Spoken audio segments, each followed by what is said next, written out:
Buenas tardes, estimados. Mi nombre es Mariana García. Yo soy referente de seguridad e higiene laboral en la finca de Jorge Alberto González y Jorge Eduardo González. En esta oportunidad veremos una inducción de higiene y seguridad laboral, en donde vamos a ver básicamente conceptos básicos de higiene y seguridad laboral. Vamos a ver sobre lo que son los equipos de protección personal y también rol de contingencias.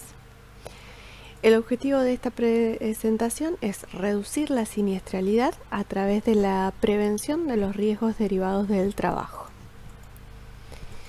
A continuación comenzamos viendo algunos conceptos básicos de lo que es la prevención de riesgos laborales. La seguridad laboral es el conjunto de técnicas y procedimientos que tienen por objeto evitar y minimizar o eliminar los riesgos que pueden conducir a la materialización de accidentes laborales. El objetivo principal de la seguridad laboral de esta disciplina es evitar accidentes laborales, ¿sí? Adoptando, como vimos en la definición, conjuntos de técnicas, procedimientos, diferentes medidas preventivas para evitar la generación de accidentes. Mientras que en lo que es la higiene laboral, esta disciplina está relacionada con las condiciones ambientales de trabajo, las cuales tienen que garantizar la salud física, mental y el bienestar de las personas. A diferencia de lo que es la seguridad laboral, que tendía a reducir los accidentes, en la higiene laboral el objetivo de esta disciplina es evitar enfermedades laborales. También adoptando medidas en el lugar de trabajo para evitar la generación de enfermedades. Otra de las definiciones básicas dentro de lo que es conceptos básicos de higiene y seguridad es accidente de trabajo. Un accidente de trabajo es un acontecimiento súbito y violento que ocurre por el hecho o en ocasión del trabajo. O bien están los llamados in itinere, que son los que ocurren en el trayecto entre el domicilio del trabajador y el lugar del trabajo, siempre y cuando la persona no haya interrumpido o alterado dicho trayecto por causas ajenas al trabajo. Siempre nosotros cuando comenzamos a trabajar en una empresa tenemos que notificar cuál es nuestra dirección.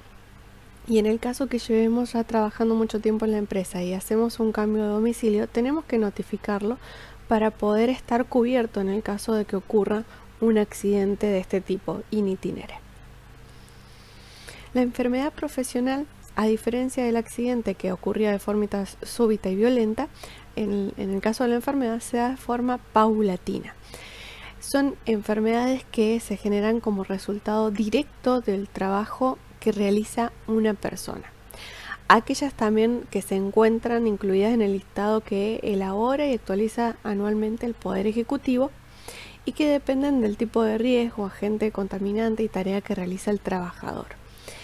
Esto es importante, saber que tiene que haber una relación entre la enfermedad que la persona está manifestando y el trabajo directo que realiza, ¿sí? Hay veces que se manifiestan enfermedades pero no tienen relación con el trabajo que una persona realiza, ¿sí? Por ejemplo, una hipoacusia, que es una afección en la audición de la persona, no podría estar relacionado, no podría ser una enfermedad profesional si la persona desempeña funciones, tareas en la cual no está expuesto a ruido, ¿sí? Por eso es que en la definición se aclara que son enfermedades que son resultado directo del trabajo que realiza una persona y depende del tipo de riesgo, de los agentes contaminantes, de la tarea que realiza la persona. Pero muy importante también saber que tiene que estar dentro del listado que elabora y que realiza el Poder Ejecutivo, ¿sí? Si no está dentro del listado de ese listado que elabora el Poder Ejecutivo, no es considerado una enfermedad profesional. Bien, dosis peligrosa es otra definición básica. ¿Qué es la dosis peligrosa? Es la exposición de trabajadores a niveles de contaminantes que durante un periodo prolongado puede llegar a derivar a una enfermedad profesional. La dosis es igual a la concentración por el tiempo. Vemos un ejemplo en el caso del ruido, que es un contaminante ambiental, ¿sí? Que puede llegar a generar una enfermedad profesional, pero depende de la dosis, es decir, de la concentración de ruido, del nivel de ruido que haya en el lugar, y también depende del tiempo que nosotros estemos expuestos. La Ley de Higiene y Seguridad establece que para 8 horas continuadas de trabajo puede haber un nivel de ruido de 85 decibeles A, y el mismo no va a ocasionar enfermedades profesionales a las personas que estén expuestas. Entonces, la dosis peligrosa va a estar en función de la concentración del contaminante y del tiempo de exposición. Si nosotros estamos más de 8 horas continuada a niveles de 85 decibeles A, puede llegar a ocurrir una enfermedad profesional a largo plazo.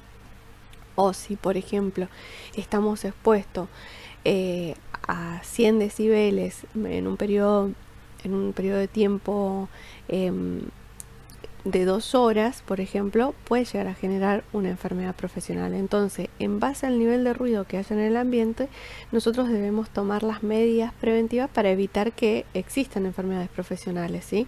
Si hay más de 91 decibeles, saber que la persona puede estar expuesta solamente 2 horas. Se debe hacer rotación del personal, se deben cambiar las tareas del personal. Obviamente que se tiene que usar también lo que es la protección auditiva, pero bueno, todo esto nos permite evaluar la situación y tomar medidas para evitar lo que son las enfermedades profesionales. Todo esto desde el punto de vista, como vimos anteriormente, desde la higiene laboral. Peligro y riesgo, saber que no es lo mismo. El peligro es cualquier fuente, situación o acto con potencial para ocasionar un daño a la persona, a equipos o al medio ambiente. Y bajo esa definición todo es peligroso, porque todo puede llegar a tener un potencial, todo tiene un potencial para ocasionarnos un daño. Va a depender de que ese daño se materialice o que ocurra, dependiendo de el riesgo, ¿sí? El riesgo es la suma de la probabilidad más la consecuencia de que ocurra un daño por efecto del peligro.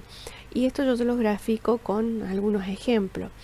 Si yo conduzco un vehículo en estado de ebriedad, no tengo licencia de conducir, paso semáforos rojos, no utilizo cinturón de seguridad, tengo mayor probabilidad de que ocurra un daño, ¿sí? Un daño por efecto del peligro. El auto es peligroso, ¿sí?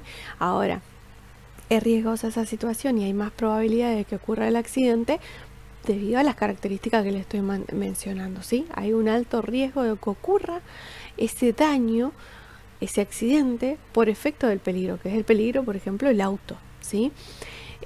O un árbol, por ejemplo, ¿es peligroso? Sí. Ahora, si en condiciones normales, quizás si es un árbol nuevo, es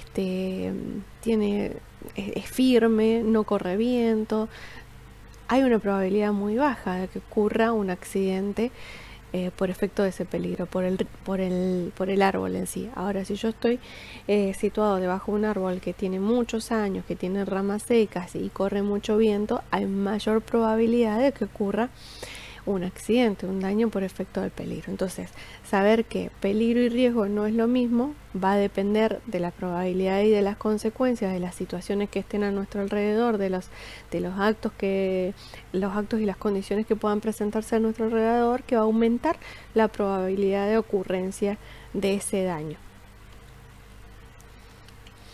Acá yo les voy a mostrar algunos ejemplos de peligros y riesgos, ¿sí? Por ejemplo, el peligro eléctrico, el riesgo es de electrocución o de quemadura por este peligro que es la electricidad. En el caso del peligro mecánico, tenemos el riesgo de atrapamiento, de corte, de aplastamiento. En el caso del peligro de la gravedad, tenemos el riesgo de caída de altura, golpe de materiales y por la caída de materiales. En el caso del movimiento tenemos el riesgo de golpe, de caída, de atrapamiento. En el caso de peligros químicos tenemos el riesgo de quemaduras, de sufrir intoxicaciones, de que suceda un incendio o diferentes enfermedades. En el caso del peligro ergonómico, el riesgo de sufrir lumbalgia o estrés. En el caso del ruido, del sonido, el riesgo de sordera, problemas neurológicos. En el caso del peligro biológico, el riesgo es sufrir alguna picadura, mordedura o una intoxicación. Bien, ¿por qué ocurren los accidentes? Los accidentes nunca ocurren por una única causa, ¿sí? Ocurren por la aparición de ciertas causas que se conjugan en el mismo tiempo y espacio. Y estas causas pueden ser condiciones peligrosas, actos inseguros y lo que es el factor contribuyente. ¿Qué es un acto inseguro? Es aquella causa en la que el accidente se produce por un error humano, esté o no consciente, ¿sí? Es por lo que hace la persona. Yo hago algo que no tengo que hacer o no hago lo que tengo que hacer. Por ejemplo, yo hago algo que no tengo que hacer. Si yo no estoy en conocimiento de manejar un autoelevador y no estoy certificado para operar un autoelevador y voy y agarro el autoelevador y lo muevo, eso es un acto inseguro porque estoy haciendo algo que no tengo que hacer, ¿sí? O por ejemplo, no hago lo que tengo que hacer. Si yo sé que tengo que ponerme equipo de protección, por ejemplo, protección auditiva, protección facial, para utilizar la motosierra y no lo hago y ocurren accidentes por un acto inseguro, porque no hago lo que tengo que hacer, ¿sí? Entonces el acto inseguro es debido a los actos de las personas porque hacen algo que no tienen que hacer o no hacen lo que tienen que hacer. Mientras que la condición peligrosa o la condición insegura es aquella causa que es imputable a las máquinas, a los equipos, a los establecimientos, a lo que nos rodea, cuya presencia hace que ocurra un accidente de trabajo, ¿sí? Está relacionada a las condiciones ambientales, a las condiciones laborales, ¿sí?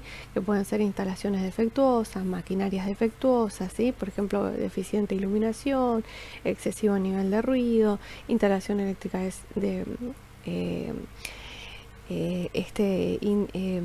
instalación eléctrica defectuosa, ¿sí? Insegura. Todas esas son condiciones peligrosas que pueden llegar a generar un accidente. Bien, y la última causa es el factor contribuyente. Se trata de un factor agravante. Esté consciente o no de la persona de que lo padece, sea o no agradable, que confluye a que el accidente posea una mayor probabilidad de ocurrencia. Esto se los grafico con un ejemplo. Ahora que se viene el verano, si nosotros estamos expuestos al sol y hay mucha humedad, temperatura elevada, humedad elevada, estamos haciendo trabajos pesados al aire libre, ¿sí? Que demandan bastante esfuerzo físico, hay una probabilidad alta de sufrir golpe de calor si estamos expuestos al rayo del sol, ¿sí? Si no tomamos agua, aumenta la probabilidad. Si no tomamos descansos para colocarnos en la sombra, si no utilizamos gorros de protección, ropa, ¿sí? Hay mayor probabilidad de que ocurra ese golpe de calor. Pero hay personas que tienen un factor contribuyente, que es un factor agravante, es decir, personas que, por ejemplo, con obesidad o con presión arterial, que sufren estas enfermedades, tienen mayor probabilidad de que padezcan un golpe de calor, ¿sí? Por los medicamentos que toman, que alteran su organismo y que pueden llegar a aumentar la probabilidad de ocurrencia de un golpe de calor. Entonces, a esto hace referencia el factor contribuyente, de factores agravantes que tiene la persona y que aumenta la probabilidad de ocurrencia de un accidente. Bien, vamos a ver algunos ejemplos de condiciones peligrosas. Orden y limpieza deficiente en el lugar de trabajo, protecciones y resguardos inadecuados, equipos de protección inadecuados o insuficientes, herramientas, equipos o materiales defectuosos, espacios limitados para desenvolverse, sistemas de advertencias insuficientes, peligro de explosión o incendio, iluminación excesiva o deficiente. Esas son condiciones peligrosas que pueden llegar a generar un accidente o una enfermedad profesional. Algunos ejemplos de actos inseguros: operar equipos sin autorización, como vimos en el ejemplo de si yo no estoy autorizado para usar un autoelevador, esto es un acto inseguro y que puede llegar a generar un accidente. No señalar o advertir, falla en asegurar adecuadamente, operar a velocidad inadecuada, poner fuera de servicio dispositivos de seguridad o eliminar los dispositivos de seguridad, usar equipos defectuosos, usar los equipos de manera incorrecta, emplear en forma inadecuada o no usar el equipo de protección personal, instalar carga de manera incorrecta, almacenar de manera incorrecta, levantar objetos de forma incorrecta, adoptar una posición inadecuada para hacer la tarea, realizar mantenimiento de los equipos mientras se encuentran operando o hacer bromas pesadas. Esto es un acto inseguro. Muchas veces nosotros hacemos bromas a nuestros compañeros que pueden llegar a resultar en accidentes. Incluso tenemos conocimiento de bromas pesadas que han provocado la muerte de trabajadores. Entonces, hacer bromas pesadas también es un acto inseguro y que tiene potencial para generar un accidente. Bueno, ya viendo estos conceptos básicos, definiciones básicas, vamos a pasar a lo que es equipo de protección personal. Existen dos tipos de equipo de protección. La protección colectiva, ¿sí?, que protege a todo el personal, y la protección personal que protege solamente a la persona que lo lleva puesto, ¿sí? En el caso de trabajo en altura, la protección colectiva sería, por ejemplo, si nosotros circulamos a través de una rampa que está a más de 3 metros de altura, si tiene barandas, travesaños intermedios, rodapiés y demás, eso es una protección colectiva. Nosotros podemos circular y tenemos la protección de las barandas para evitar la caída de la persona. Ahora, si esas barandas no tuviera, esa pasarela no tuviera protección colectiva, nosotros tenemos que usar la protección personal, que en ese caso, para los que es trabajo en altura, deberíamos usar lo que es el arnés de seguridad anclado a un punto fijo, seguro para poder circular. Siempre se recomienda que como primera instancia se adopte la protección colectiva y en segundo lugar es la protección personal. Cuando no es posible adoptar la protección colectiva o aún persiste el riesgo, debemos utilizar la protección personal. La protección personal es la técnica que tiene como misión proteger a un solo trabajador de los riesgos específicos de su trabajo.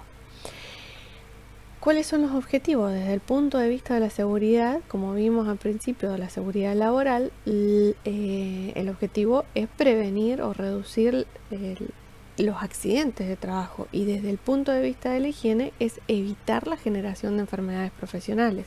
Ejemplo de seguridad aplicado con los equipos de protección personal: el uso del arnés va a evitar un accidente, la caída de la persona a altura. Ejemplo de la higiene aplicada a través de la protección personal: el uso de la protección auditiva va a evitar que la persona tenga enfermedades profesionales como hipoacusia, ¿sí?, pérdida de la audición. Bueno, requisitos de la protección personal: debe ser complementaria de la protección colectiva. Como dijimos anteriormente, la protección colectiva se adopta primeramente y luego la protección personal. Si aún persiste el riesgo, se adopta la protección personal. Es la última barrera entre la persona en riesgo. Tiene que ser utilizada por una persona, ¿sí? Nosotros no tenemos que compartir el equipo de protección personal. Por ejemplo, los tapones auditivos no se los vamos a prestar a un compañero y mañana voy a usar el de otro compañero, ¿sí? La protección personal es como lo dice la palabra, es de uso personal. Son de uso personal e intransferibles. Y saber que los equipos de protección personal tienen una vida útil limitadas. ¿Cuáles son los derechos y deberes de los trabajadores? Los trabajadores tienen el derecho de recibir los equipos de protección personal de parte del empleador de acuerdo a al tipo de riesgo al que está expuesto. Pero también tiene la obligación de mantener los equipos de protección personal en perfecto estado de conservación y uso, ¿sí?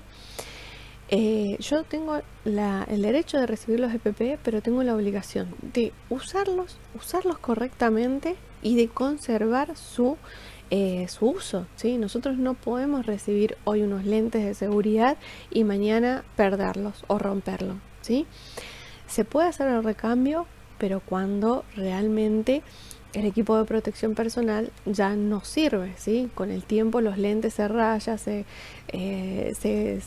pierde al ir rayándose, no se puede ver, entonces bueno, necesita el recambio, pero no podemos estar recambiando los EPP todos los días porque nosotros tenemos la obligación de cuidar esos equipos de protección personal, de mantenerlos y de mantenerlos en condiciones de uso, limpios, ¿sí?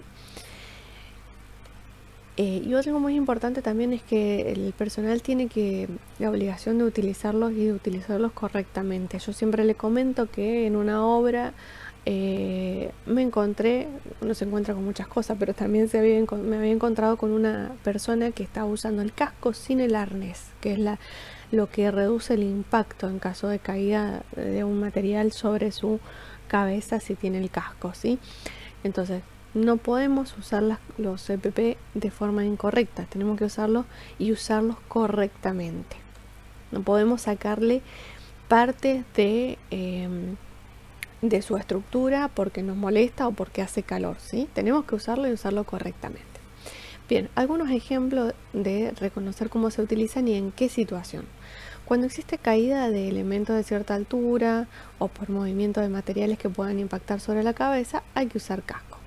Cuando se trabaja cerca o con líquidos o polvos esparcidos en el aire, hay que usar protección ocular, ¿sí?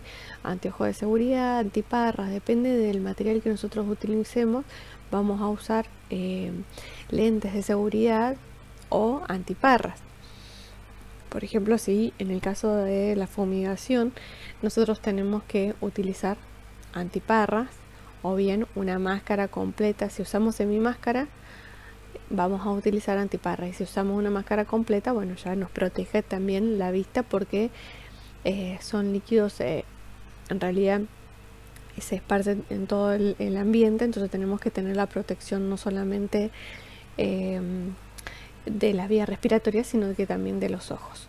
Evitar lesiones en la cara y ojos usando la protección facial. En el caso del uso de la motoguadaña o en el caso del uso de la motosierra tenemos que usar la protección facial. En ambientes ruidosos hay que usar la protección auditiva, como dijimos, en el uso de la motoguadaña o en el caso del uso de la motosierra tenemos que usar protección auditiva.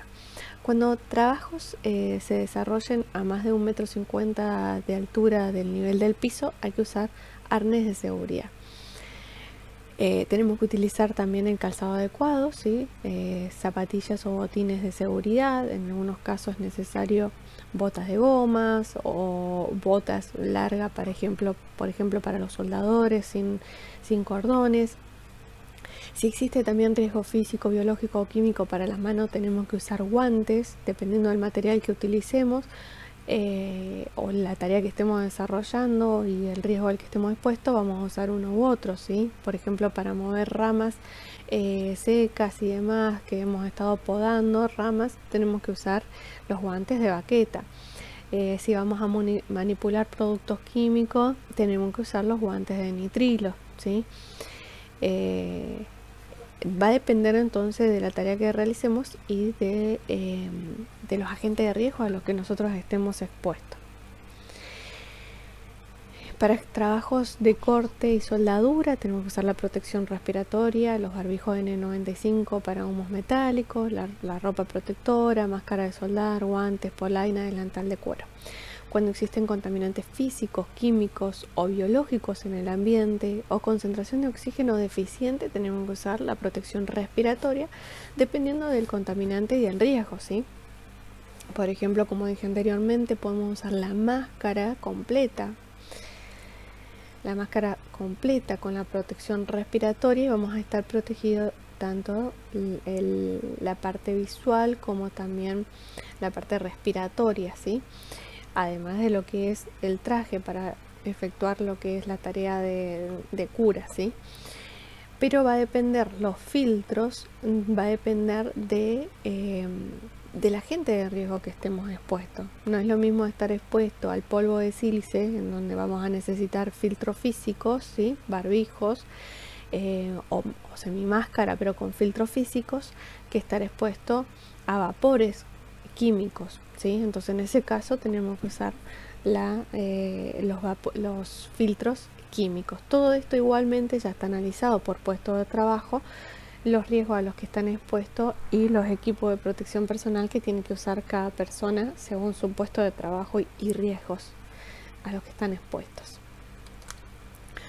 Recordamos que el uso de los equipos de protección personal es según las tareas y los riesgos a los que están asociados, y que es obligatorio el uso de los equipos de protección personal. Siempre tenemos que recordar que tenemos que complementar los equipos de protección personal básicos, como la ropa de trabajo, el calzado de seguridad, los lentes de seguridad, con los equipos de protección específicos de cada tarea, ¿sí? Nosotros vamos con la ropa de seguridad, la ropa de trabajo, el calzado de seguridad, y tenemos que complementar estos equipos de protección personal básicos con los específicos de la tarea. Si vamos a desarrollar tareas como tobogaña, recordar que tenemos que usar la protección facial, que tenemos que usar guantes, ¿sí? Y que tenemos que usar protección auditiva. Entonces, siempre recuerden esto, que tenemos que complementar los equipos de protección personal básicos con los equipos de protección específicos según la tarea y los riesgos a los que estemos expuestos. Si vamos a hacer curado, si vamos a aplicar fitosanitario, tenemos que usar el mameluco para proteger toda nuestra piel, tenemos que usar los guantes, tenemos que usar la protección respiratoria, ¿sí? La semimáscara con filtros químicos y las antiparras, o bien, como vimos anteriormente, la máscara completa, ¿sí? Bien, cuando por problemas de conservación, limpieza o mantenimiento queden desechados, los equipos de protección personal tienen que ser entregados al supervisor y solicitar su recambio. Si nosotros tenemos que ir con el equipo de protección personal y decirle, bueno, esto ya no sirve, se rompió, acabó su vida útil y tenemos que hacer el recambio. Pero como dije anteriormente, nosotros somos los responsables de preservar su mantenimiento. Y muy importante también saber que cuando nos entreguen equipos de protección personal, nosotros tenemos que firmar, ¿sí? Vamos a aplicar, dejar escrito, quien nos entregue va a escribir qué producto nos entregó, qué tipo, modelo, qué marca, si posee o no certificación, qué cantidad, la fecha de entrega, y en esta parte tiene que firmar el trabajador, solamente el trabajador, no quien se lo entrega, sino el trabajador. Eso todas las veces que ustedes reciban equipo de protección personal tienen que firmar. Bueno, el último tema de esta inducción de seguridad laboral es el rol de contingencia, es decir, qué hacer en caso de un accidente. ¿Qué es el rol de contingencia o para qué nosotros utilizamos un rol de contingencia?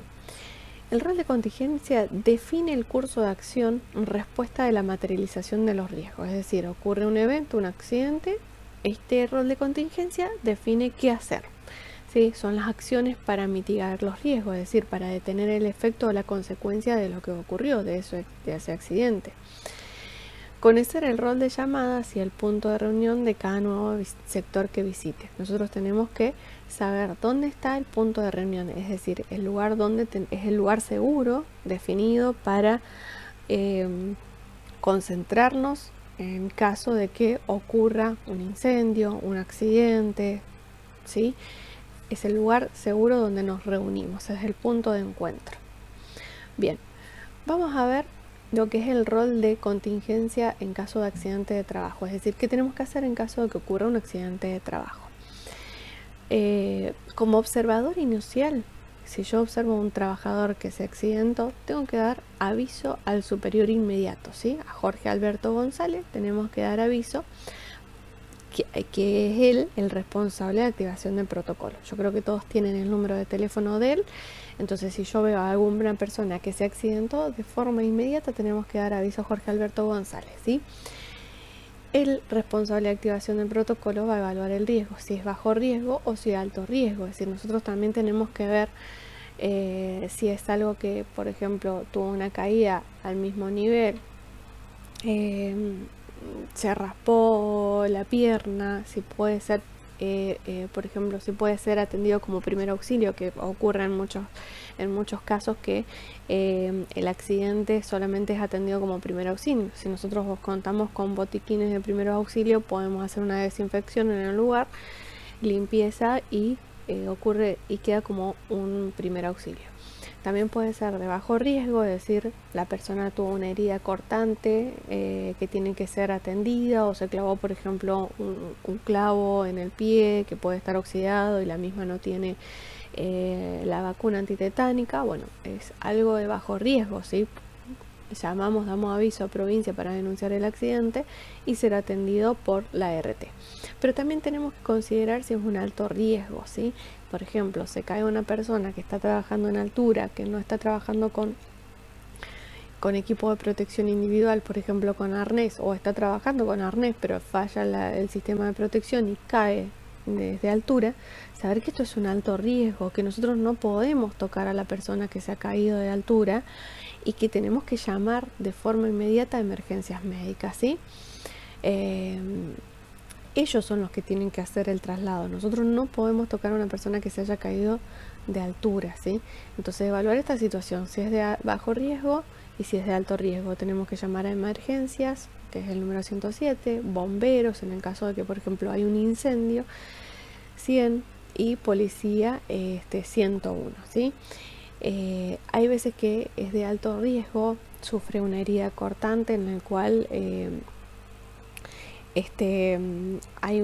sangra mucho la persona, ¿sí? Entonces tenemos que tratar de hacer compresas para evitar que siga sangrando la persona, pero tenemos que trasladarlo de forma inmediata, ¿sí?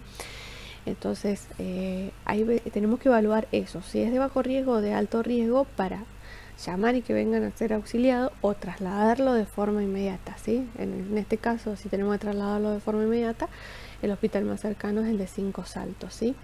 Y el hospital de Neuquén también es el doctor Castro Rendón, pero para darle una atención inmediata es el de Cinco Saltos. Luego de que se le da una atención de forma urgente o ese primer auxilio a través del hospital o de Cinco Saltos, de Neuquén, donde fuere, se va a derivar a provincia ART o experta ART, que es el de Jorge Eduardo, ¿sí? Este rol de accidente es el mismo que tenemos que aplicar para Jorge Eduardo, ¿sí?